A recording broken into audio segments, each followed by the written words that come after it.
আগের বার সিভিকে গিয়েছিল, এবারও সিভিকে যাবে, আগের বার সেম এই সেম।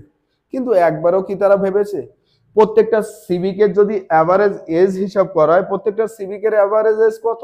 32 থেকে 37 এই এজের মধ্যে তারা ঢুকে গিয়েছে।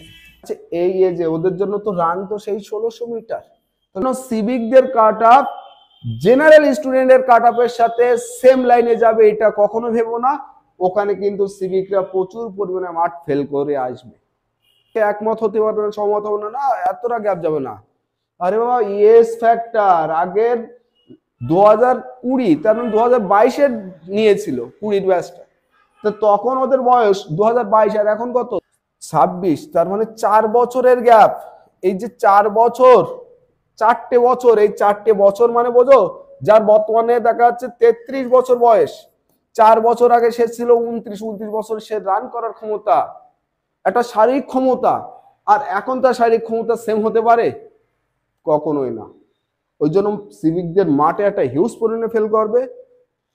ধরে রাখো সিভিকদের এক প্রকার এমনও হতে পারে মাঠ পাশ করলে চাকরি।